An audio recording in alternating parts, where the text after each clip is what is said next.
کیا تھا تو اس کا ٹھکانہ جنت ہوگا۔ اور دوسری چیز نبی نے فرمایا من مات یشرک باللہ دخل النار، اگر کوئی انسان شرک کر کے مرتا ہے، شرک کیا اور اس کے بعد ان پر موت آئی، وہ مر گیا، اس انسان کا ٹھکانہ جہنم ہوگا۔ یہ نبی کا فرمان ہے، اسے جہنم میں جانا پڑے گا۔ تو پتہ یہ چلا توحید اور شرک برابر نہیں ہو سکتا، جہاں توحید ہو وہ شرک نہیں رہ سکتا، اور جہاں شرک ہو توحید نہیں جا سکتا۔ کیوں؟ اس لیے میں نے کہا کہ مسلمانوں میں ایک طبقہ ایسا ہے جو مسجدوں میں جا کر اللہ کو پکارتا بھی ہے، مسجدوں میں جا کر اللہ کی عبادت کر رہا ہے، اور جب باہر نکلتا ہے تو درگاہوں پہ جا کر چادر بھی چڑھاتا ہے، درگاہوں پہ جا کر سجدہ بھی کرتا ہے، درگاہوں پہ جا کر دعا بھی کر رہا ہے۔ تو شرک اور توحید برابر نہیں ہو سکتا۔ کیوں؟ اللہ ایک ہے، اللہ اس ذات کے ساتھ کوئی شریک نہیں، کوئی برابر نہیں۔ قرآن اٹھائیے، اللہ تعالیٰ نے فرمایا قل هو اللہ احد، اے نبی کہہ دو اللہ ایک ہے، اللہ الصمد، اللہ بے نیاز ہے۔ آپ کو ایک منتر میں سنانا چاہتا ہوں، آپ اس منتر پر غور کیجئے اور دیکھیے کہ ہندو مذہب کی کتابوں کے اندر بھی اس بات کی گواہی ہے کہ اللہ کے ساتھ کوئی شریک نہیں۔ اس منتر پر غور کیجئے، اوم نراکارم مست نے آکارم مست نیہ پتاست نے پترم مست، وہ نراکار ہے، اس کا کوئی آکار نہیں ہے، نیہ پتاست نہ کسی کا باپ ہے، نیہ پترم مست اس کا کوئی بیٹا نہیں۔ اور یہی چیز قرآن کے اندر میں نے آپ کو بتایا، قرآن کے اندر بھی موجود ہے۔ اللہ تعالیٰ نے فرمایا لم یلد ولم یولد، اللہ کے ساتھ کوئی ساتھی و شریک نہیں۔ اے لوگو، نہ کسی کا اولاد ہے، نہ اس کا کوئی اولاد ہے، نہ کسی کا بیٹا ہے، اس لیے اللہ کے ساتھ شریک نہ کرو۔ مانگو تو اللہ سے مانگو، مانگو تو اپنے رب سے مانگو، مانگو تو اپنے خالق سے مانگو، مانگو تو اپنے پروردگار سے مانگو۔ کیوں؟ اللہ کے نبی نے فرمایا اگر یہ دنیا والے مل جائیں، اگر یہ دنیا والے مل کر تمہیں نفع پہنچانا چاہے، اگر یہ دنیا والے مل کر تمہیں فائدہ پہنچانا چاہے، دنیا کے تمام لوگ اکٹھے ہو جائیں اور جمع ہو جائے اور تمہیں نفع پہنچانا چاہے تو نفع نہیں پہنچا سکتا۔ ہاں، اتنی طاقت اس کے اندر نہیں ہے کہ وہ نفع پہنچا کر دکھائے۔ اگر یہ دنیا والے مل کر تمہیں نقصان بھی پہنچانا چاہے تو نقصان بھی نہیں پہنچا سکتا۔ اتنی طاقت دنیا والوں کے اندر نہیں ہے کہ وہ نقصان پہنچائے، طاقت نہیں ہے اس کی دنیا والوں کے اندر۔ لوگ ہزاروں کوششیں کریں کہ میں فلاں کو مار دوں گا، زندہ دفن کر دوں گا، ایسا نہیں ہو سکتا ہے۔ اور مار تو رہا ہے، لیکن مسئلہ ہے کہ اللہ تعالیٰ قسمت میں وہ بات لکھی ہوئی تھی، وہ مر گیا۔ تو اللہ کے ساتھ کوئی ساجی و شریک نہیں۔ اور جو لوگ شرک کر رہا ہے، اللہ تعالیٰ نے کیا کہا؟ شرک کرنے والوں کا ٹھکانہ جہنم ہے۔ قرآن اٹھائے، اللہ تعالیٰ نے فرمایا انہ من یشرک باللہ فقد حرم اللہ علیہ الجنہ ومأواہم النار، جو انسان شرک کرے، جو انسان اللہ کے ساتھ برابر کرے، کسی اور کو شریک کرے، اس انسان کا ٹھکانہ جہنم ہوگا، یعنی جنت اس انسان پر حرام کر دیا جاتا ہے جو انسان شرک کرتا ہے، جو انسان اللہ کے ساتھ کسی اور کو برابر کرتا ہے۔ تو شرک کرنے والوں کا ٹھکانہ جہنم ہے۔ تو توحید کو دل کی گہرائیوں سے ہمیں تسلیم کرنا ہوگا، ماننا ہوگا۔ توحید کے بغیر کوئی جہنم سے نہیں بچ سکتا۔ جہنم سے بچنے کا دوسرا سبب اخلاص۔ لوگوں اپنے اندر اخلاص پیدا کرو، اخلاص کے بغیر کوئی کامیاب نہیں ہے۔ اگر انسان کے اندر اخلاص نہ ہو تو وہ ناکام ہے، وہ برباد ہے۔ اخلاص ضروری ہے۔ اچھا، اخلاص کا معنی کیا ہے؟ یعنی خالصتاً اللہ کی عبادت اللہ کی رضا کے لیے ہو، مالک کی عبادت مالک کی رضا کے لیے ہو، یعنی اللہ کی عبادت اللہ کی رضا کے لیے ہو۔ ہم وہ عبادت دکھاوے کے لیے نہ کریں، ہمیں سوچ رہے ہیں کہ نماز پڑھ رہا ہوں، کیا ہوگا نہیں ہوگا، ایسی بات نہیں ہے۔ یعنی ہم جو عبادتیں کر رہے ہیں وہ عبادتوں کس کے لیے ہو؟ اللہ کے لیے، خالق کے لیے، مالک کے لیے ہو۔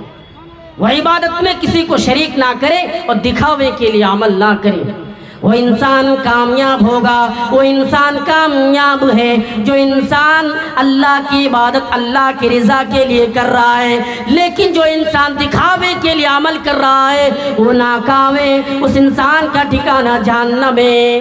اور آپ کو بتا دوں، جو انسان عبادتوں میں ریاکاری کرے، جو انسان عبادتوں میں دکھاوے کے لیے عبادت کر رہا ہے، تو اس انسان کا ٹھکانہ جہنم ہے، اور رسول کا فرمان ہے قیامت کے دن سب سے پہلے اس انسان پر جہنم کی آگ بھڑکائی جائے گی۔ بخاری مسلم کی حدیث ہے، اللہ کے رسول صلی اللہ علیہ وسلم نے فرمایا، حدیث کے راوی حضرت ابو ہریرہ رضی اللہ تعالیٰ عنہ ہے، کہ قیامت کا دن ہوگا، قیامت کے دن 3 شخصوں پر جہنم کی آگ سب سے پہلے بھڑکائی جائے گی۔ وہ 3 شخص کون کون ہوں گے؟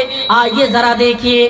اللہ کے رسول صلی اللہ علیہ وسلم نے فرمایا، پہلا شخص کو اللہ تعالیٰ بلائے گا، جو ایک طاقت اور انسان، دنیا میں طاقت اور انسان تھا، طاقت اور انسان کو اللہ تعالیٰ بلائے گا اور سوال کرے گا، بتاؤ میں نے تمہیں طاقت دی تھی، تم نے کیا کیا؟ وہ جواب دے گا، اللہ میں نے یہ طاقت اسلام کے لیے لڑتے لڑتے، اسلام کی خاطر لڑتے لڑتے میں شہید ہو گیا ہوں۔ اللہ تعالیٰ کہے گا، نہیں تو جھوٹ بول رہا ہے۔ پھر اللہ تعالیٰ اس کے بارے میں حکم دے گا، اسے جہنم میں ڈال دو، اسے جہنم میں ڈال دیا جائے گا۔ دوسرا شخص کو لایا جائے گا، ایک عالم ہوگا، ایک حافظ ہوگا، قاری ہوگا، اس سے سوال کرے گا، بتاؤ میں نے تمہیں علم دی تھی، تم نے کیا کیا؟ وہ جواب دے گا، اللہ تعالیٰ میں نے رسول کے مطابق اپنی زندگی گزر بسر کی۔ ہاں، اللہ کے رسول نے فرمایا، خیرکم من تعلم القرآن وعلمہ، اے لوگو علم سیکھو اور سکھاتے رہو، علم حاصل کرو، دوسرے کو علم دیتے رہو۔ میں نے اس کے مطابق اپنی زندگی گزر بسر کی۔ اللہ تعالیٰ کہے گا، ہاں تم نے عمل تو کیا ہے لیکن دکھاوے کے لیے، ریاکاری ہے، اس کے بارے میں بھی حکم دے گا، اسے بھی جہنم کے اندر ڈال دو۔ اور آخری شخص کو لایا جائے گا۔ لوگوں ذرا غور کرو، آخری شخص کون ہوں گے؟ ایک سخی انسان ہوگا، مالدار انسان، پیسہ والا۔ اللہ تعالیٰ اسے سوال کرے گا، بتاؤ میں نے تمہیں پیسہ دیا تھا، تم نے کیا کیا؟ وہ جواب دے کہ اللہ یہ پیسہ میں نے غریبوں میں تقسیم کیا، یہ پیسوں سے میں نے مسجدیں بنوائیں، ان پیسوں سے میں نے مدرسہ بنوایا۔ اللہ تعالیٰ کہے گا، نہیں نہیں تو جھوٹ بول رہا ہے۔ پھر اللہ تعالیٰ اس کے بارے میں بھی حکم دے گا، اسے بھی جہنم کے اندر ڈال دو، اور اسے بھی جہنم کے اندر ڈال دیا جائے گا، اسے بھی جہنم کے اندر پھینک دیا جائے گا۔ یہ ریاکاری کے وجہ سے تینوں شخصوں کو جہنم میں ڈالا جائے گا، اور جہنم میں ڈالا بھی جائے گا تو بھیانک جگہ ہوگا۔ آئیے ایک حدیث دیکھیے، حضرت ابو ہریرہ رضی اللہ تعالیٰ عنہ بیان کرتے ہیں، اللہ کے رسول صلی اللہ علیہ وسلم نے ایک دن صحابہ اکرام کو فرمایا، میرے صحابہ تم غم کے کنویں سے بچو۔ صحابہ اکرام پریشان، ایک غم کا کنواں کیا ہے؟ آپ سے سوال کرتے، اللہ کے رسول یہ غم کا کنواں کیا ہے؟ اللہ کے رسول نے فرمایا، یہ غم کا کنواں یہ ہے جو جہنم خود دن میں 400 مرتبہ پناہ طلب کرتی ہے۔ صحابہ اکرام سوال کرتے، اللہ کے نبی، اللہ کے رسول، وہ کون لوگ ہوں گے جس کو ڈالا جائے گا؟ وہ کون لوگ ہوں گے اس جہنم میں جن لوگوں کو ڈالا جائے گا؟ نبی نے فرمایا، وہ ریاکار لوگ ہوں گے، وہ دکھاوے کے لیے عمل کرتا تھا، ان لوگوں کو جہنم میں ڈالا جائے گا۔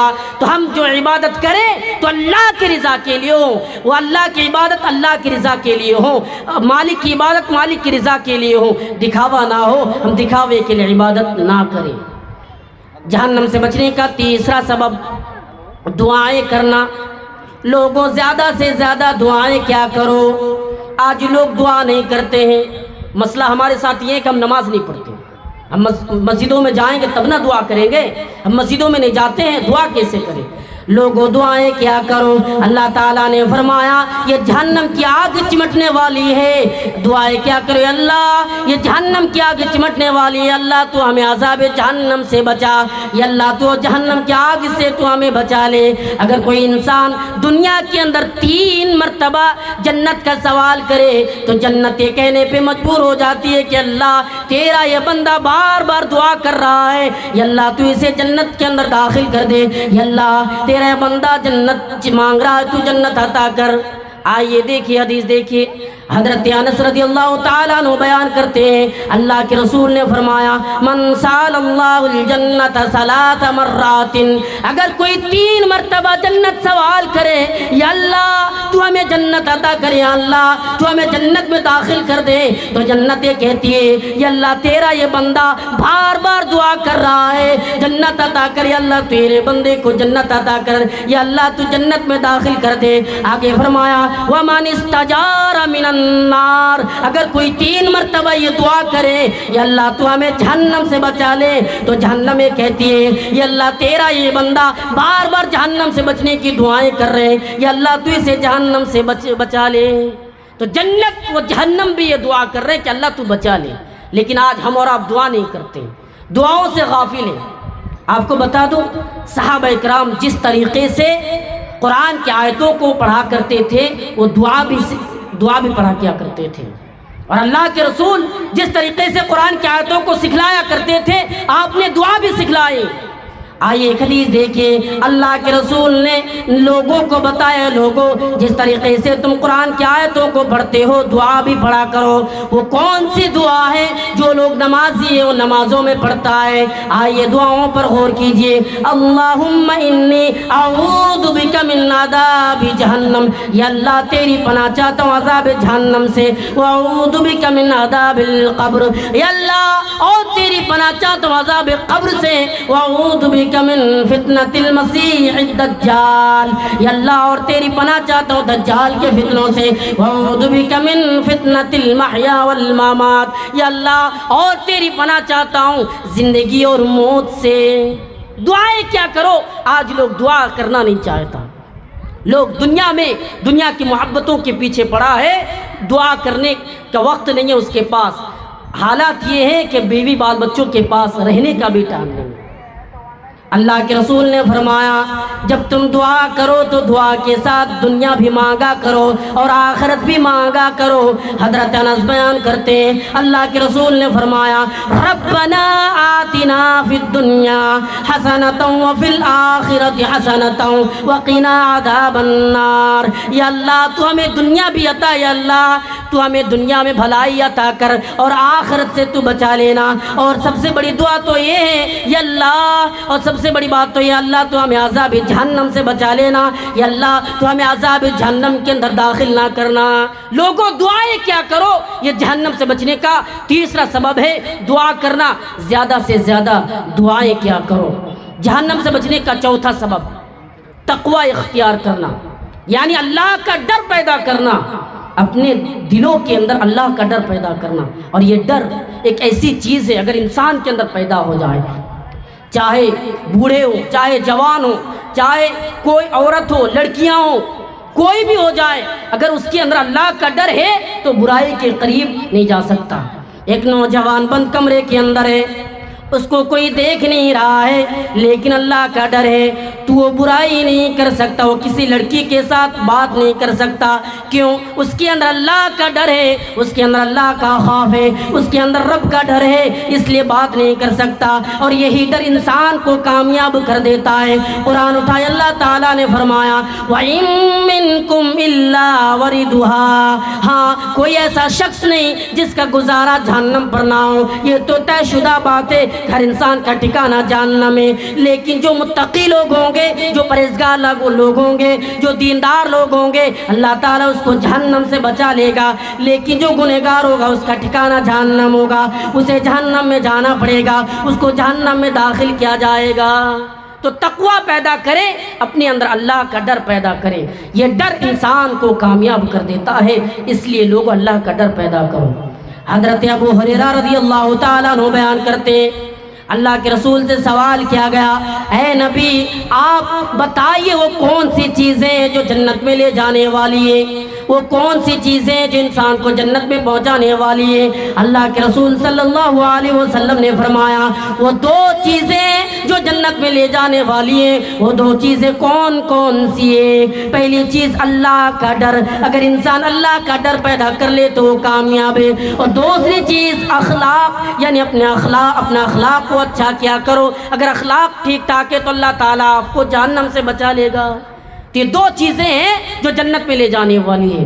پھر آپ سے سوال کیا گیا، حضرت ابو ہریرہ سوال کرتے ہیں نبی وہ کون سی چیزیں جو جہنم میں لے جانے والی ہے؟ اللہ کے رسول نے فرمایا وہ دو چیزیں جو جہنم میں لے جانے والی ہیں، وہ دو چیزیں کون کون سی ہیں؟ اللہ کے رسول نے فرمایا منہ یعنی زبان، اور دوسری چیز شرمگاہ۔ یہ دو چیزیں جو انسان کو جہنم میں لے جانے والی ہے، اس لیے ان دونوں چیزوں کو کنٹرول کرو۔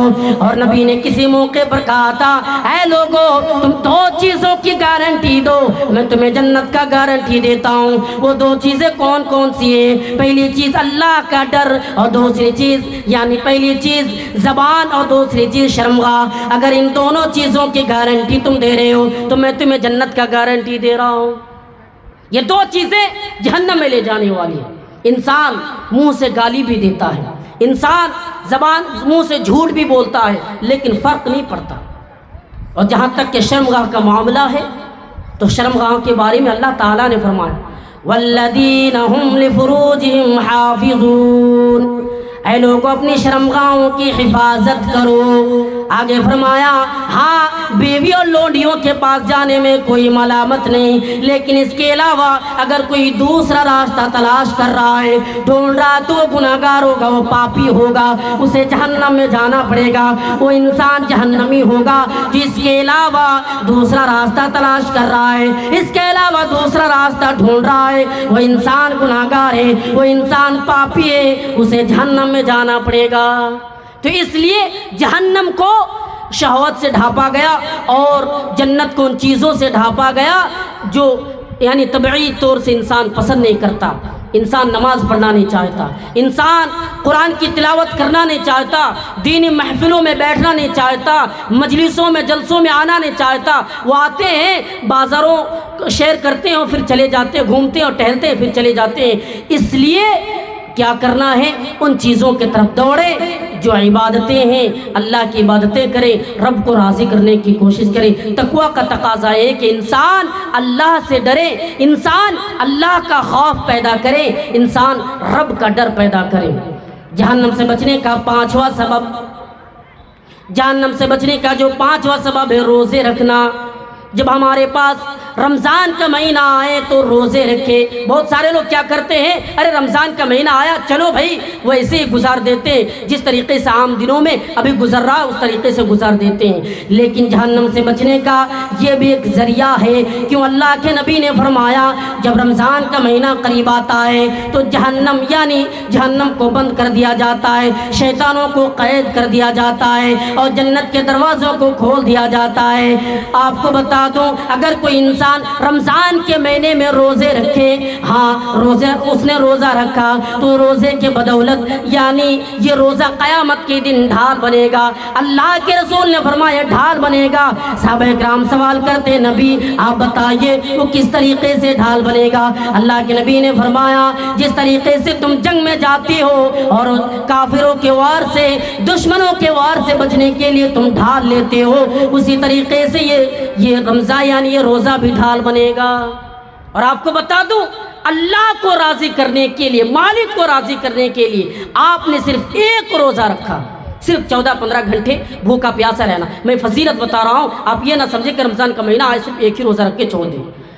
میں فضیلت بیان کر رہا ہوں، ایک روزہ رکھے، ایک روزہ صرف اللہ کو راضی کرنے کے لیے ایک روزہ رکھے۔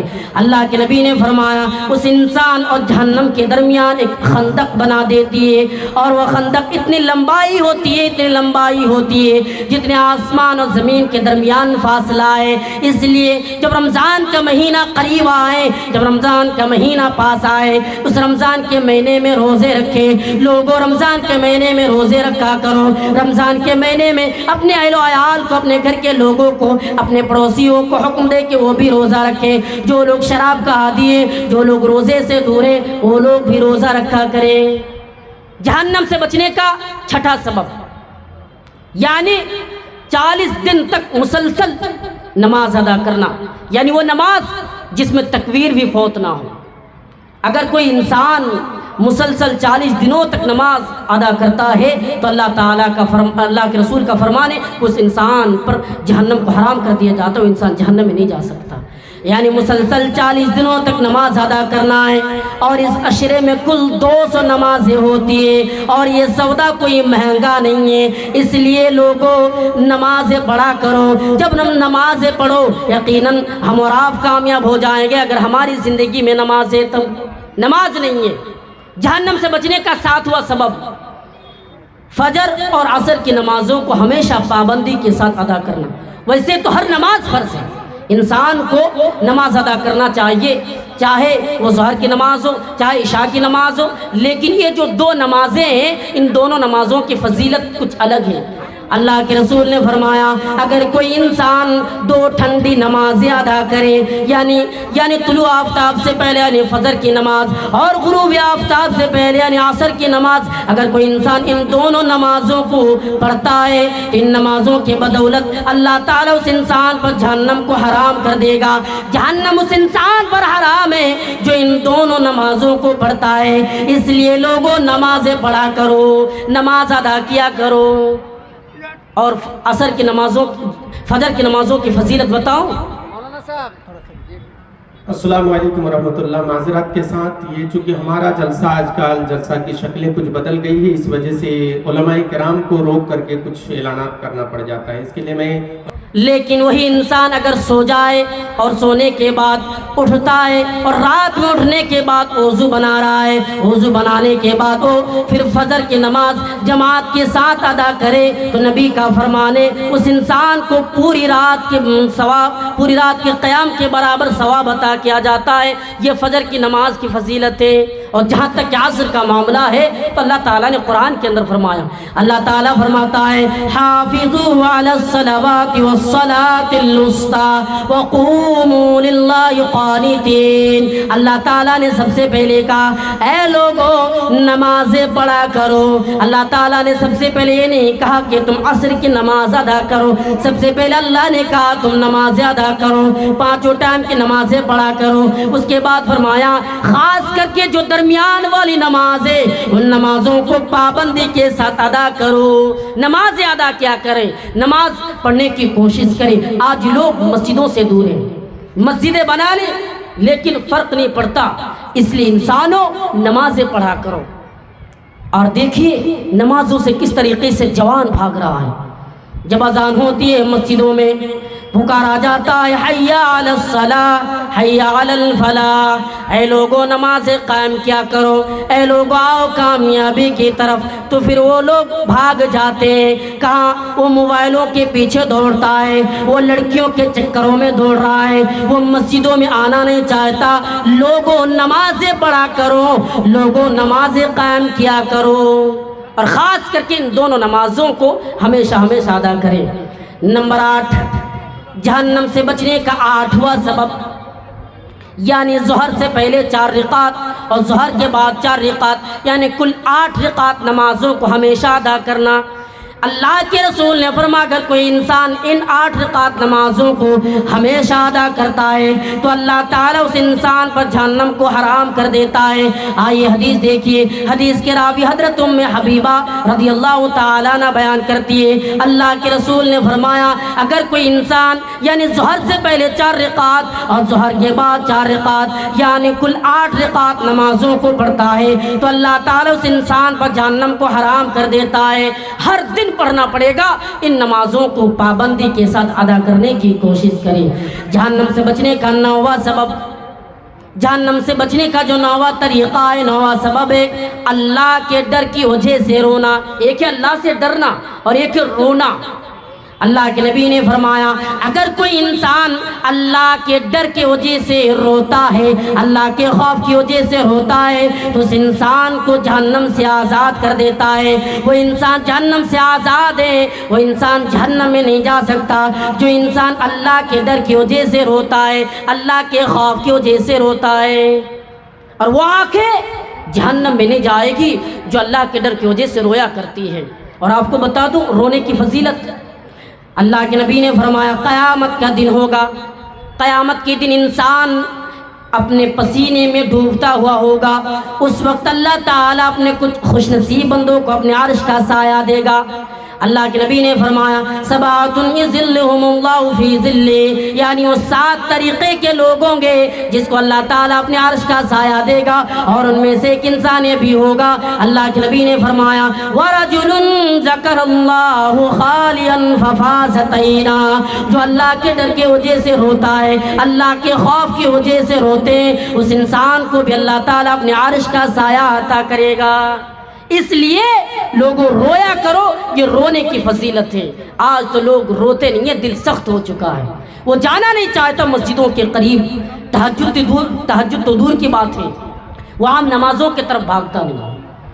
جہنم سے بچنے کا 9واں سبب، 10واں سبب، جہنم سے بچنے کا جو 10واں طریقہ ہے، اپنے قدموں کو نیکیوں کے طرف بڑھایا کرو، اپنے قدموں کو نیکیوں کے طرف بڑھانے کی کوشش کیا کرو، اپنے قدموں کو اللہ کی راہ یعنی اللہ کی عبادتوں کی طرف بڑھایا کرے، مثلا نماز، روزہ، حج، زکوٰۃ، یہ جو تمام چیزیں حیثیت کے مطابق ہے وہ آگے بڑھائے اور کوشش کرے کہ اللہ کی عبادت کرے۔ اور ایک چیز اس میں ایک چیز یہ بھی ہے، یعنی اللہ کے جمعہ کے لیے بھی جانا، جمعہ کے لیے جانا۔ آپ سنے ہوں گے جمعہ کی فضیلت کیا ہے، جمعہ کی نماز پڑھنے کی فضیلت کیا ہے۔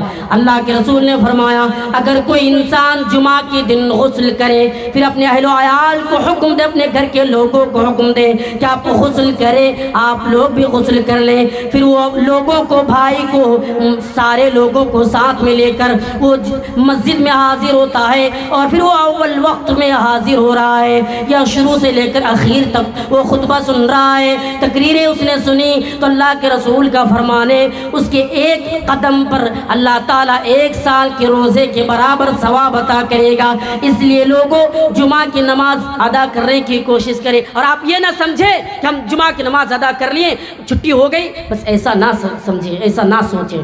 جہنم سے بچنے کا 11واں سبب بیٹے کی پرورش و تربیت کرنا، بیٹے کی پرورش و تربیت کرنا، یہ بہت بھیانک چیز ہے۔ بتا دوں آج ہمارے سماج میں بیٹیوں کو قتل کیا جا رہا ہے، بیٹیوں کو مارا جا رہا ہے، کیوں؟ اس لیے کھلا پلانے کے ڈر کی وجہ سے آج بیٹیوں کو قتل کیا جا رہا ہے، کھلانے کے ڈر سے، پلانے کے ڈر سے۔ اللہ تعالیٰ نے کیا کہا؟ ارے بیٹی دینے والا میں ہوں، کھلانے والا میں ہوں، تم کون ہوتے ہو بیٹے کو قتل کرنے والا؟ آج وہ زمانہ ہمارے پاس ہے، اللہ کے رسول آنے سے پہلے اس زمانہ جاہلیت میں لوگ بیٹیوں کو قتل کر دیا کرتے تھے، بیٹی کو لوگ مار دیا کرتے تھے، اور پیدا ہونے کے بعد نہیں، جب وہ لڑکی پیدا ہوئی ہونے کے بعد وہ جب چلنے لگتی تو پھر اسے نہلا کر دھلا کر ننیحال کے بہانے میں لے جایا جاتا، اور لے جانے کے بعد اسے زندہ زمین میں گاڑ دیا کرتے تھے۔ وہ زمانہ تو نہیں ہے آج، وہ تو زمانہ تھا پیدا ہونے کے بعد مارتے تھے، آج زمانہ ہے پیدا ہونے سے پہلے مارا جا رہا ہے۔ جب ڈاکٹر بتاتے ہیں الٹراساؤنڈ یعنی مشینوں کے ذریعہ کی بیٹی ہے تو پھر وہ پیٹ ہی کے اندر مار دیتے ہیں۔ لوگوں بیٹی کو قتل نہ کرو، کھلا پلانے کے ڈر سے بیٹی کو قتل نہ کرو۔ قرآن کے اندر اللہ تعالیٰ نے فرمایا للہ ملک السماوات والارض، ارے زمین و آسمان کا خالق اللہ ہے، زمین و آسمان کو پیدا اللہ نے کیا ہے، زمین و آسمان کو پیدا کرنے والا خالق ہے۔ اور اس کے بعد فرمایا ارے بیٹی دینا میرا کام ہے، بیٹا دینا میرا کام ہے، میں جسے چاہوں بیٹا عطا کروں، میں جسے چاہوں بیٹیاں عطا کروں، میں جسے چاہوں بیٹا بیٹی دونوں عطا کروں، میں جسے چاہوں ان تمام بیٹیوں سے بیٹاؤں سے محروم کر دوں، باجا کر دوں، یہ اللہ کے ہاتھوں میں ہے۔ ہم کون ہوتے بیٹی کو قتل کرنے والے؟ آئیے بیٹی کی پرورش اور تربیت کرنے کی فضیلت دیکھیے، دو چیزیں آئیے فضیلت دیکھیے۔ اللہ کے رسول نے فرمایا اگر کوئی انسان بیٹی کی پرورش کرے، بیٹی کی تربیت کرے تو قیامت کے دن یہ بیٹیاں ماں باپ کو جہنم سے بچائے گی، یہ بیٹیاں جہنم میں پردہ بنے گی۔ اس لیے لوگوں بیٹی کی پرورش کریں۔ جہنم سے بچنے کا 12واں سبب، یعنی جو مسلمان قید ہے، ظالموں کے ہاتھوں میں ہے، اس پر ظلم کیا جا رہا ہے، اسے مارا جا رہا ہے، تو ذمہ داری، ہماری ذمہ داری ہے کہ ہم اسے آزاد کریں۔ اللہ کے نبی نے فرمایا جو مسلمان قید ہے، ہاں اگر کوئی مسلمان مرد ایک مرد کو آزاد کرتا ہے تو اللہ تعالیٰ اسے جہنم سے آزاد کر دے گا۔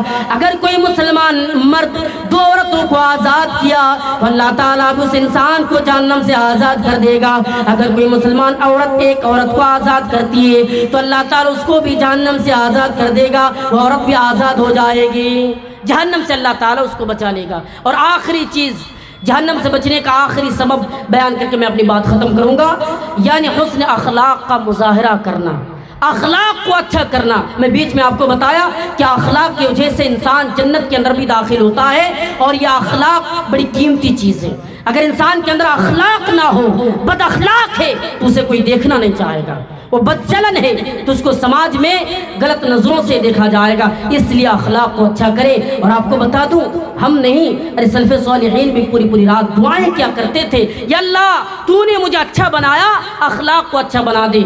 آئیے حدیث دیکھیے، حدیث کے راوی حضرت ام دردہ رضی اللہ تعالیٰ عنہ بیان کرتی ہے کہ ایک دن حضرت ابو دردہ رضی اللہ تعالیٰ عنہ تہجد کی نماز پڑھتے ہیں، اور نماز پڑھنے کے بعد پھر ہاتھوں کو اٹھاتے ہیں اور دعا کرنے لگتے ہیں، یا اللہ تو نے مجھے اچھا بنایا اور میرا اخلاق کو بھی اچھا بنا دے۔ اور یہی دعا کرتے کرتے فجر کی اذان ہو گئی۔